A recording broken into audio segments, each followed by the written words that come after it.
چنانچہ حضور نبی صلی اللہ علیہ وآلہ وسلم نے چاند کی طرف اشارہ کیا اور چاند کے دو ٹکڑے ہو گئے، حتیٰ کہ لوگوں نے ہیرا پہاڑی کو اس کے درمیان سے دیکھا، یعنی اس کا ایک ٹکڑا پہاڑ کے اس طرف اور دوسرا دوسری طرف ہو گیا۔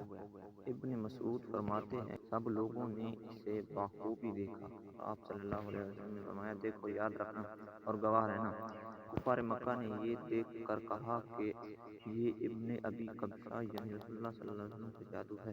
کچھ اہل دانش لوگوں کا خیال تھا کہ جادو کا اثر صرف حاضر لوگوں پر ہوتا ہے، اس کا اثر ساری دنیا پر تو نہیں ہو سکتا۔ چنانچہ انہوں نے طے کیا کہ اب جو لوگ سفر سے واپس آئیں گے ان سے پوچھو کہ کیا انہوں نے بھی اس رات چاند کو دو ٹکڑے ہوتے ہوئے دیکھا تھا؟ چنانچہ جب وہ آئے ان سے پوچھا، انہوں نے بھی اس کی تصدیق کی کہ ہاں فلاں شب ہم نے چاند کو دو ٹکڑے ہوتے دیکھا۔ کفار کے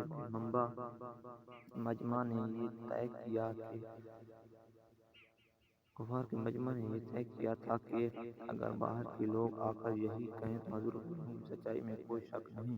اب جو باہر سے آیا جب کبھی آیا جس طرف سے آیا ہر ایک نے اس کی شہادت دی، ہم نے بھی اپنی آنکھوں سے دیکھا ہے۔ اس شہادت کے باوجود کچھ لوگ نے اس معجزے کا یقین کر لیا، مگر کفار کی اکثریت پھر بھی انکار پر ڈٹی رہی۔ اسی دوران ایک برطانوی مسلم نوجوان کھڑا ہوا اور اپنا تعارف کرتے ہوئے کہا کہ میرا نام داؤد موسیٰ بن کاک ہے، میں اسلامی پارٹی برطانیہ کا صدر ہوں۔ وہ اپنی بات جاری رکھتے ہوئے بولا کہ سر، اگر آپ اجازت دیں تو اس موضوع کے متعلق میں بھی کچھ عرض کرنا چاہتا ہوں۔ میں نے کہا کہ ٹھیک ہے، تم بات کر سکتے ہو۔ اس نے اپنی بات کو آگے بڑھاتے ہوئے کہا کہ اسلام قبول کرنے سے پہلے جب میں مختلف مذاہب کی تحقیق کر رہا تھا، ایک مسلمان دوست نے مجھے قرآن شریف کی انگلش تفسیر پیش کی۔ میں نے اس کا شکریہ ادا کیا اور اسے گھر لے آیا۔ گھر آ کر میں نے جب قرآن کو کھولا تو سب سے پہلے میری نظر جس صفحے پر پڑی وہ یہی سورۃ القمر کی ابتدائی آیات ہیں۔ ان آیات کا ترجمہ اور تفسیر پڑھنے کے بعد میں نے اپنے آپ سے کہا کہ کیا اس بات میں کوئی منطق ہے؟ کیا یہ ممکن ہے کہ چاند دو ٹکڑے ہو اور پھر آپس میں دوبارہ جڑ جائے؟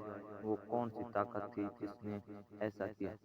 ان آیات کریمہ نے مجھے اس بات پر آمادہ کیا کہ میں قرآن کا مطالعہ برابر جاری رکھوں۔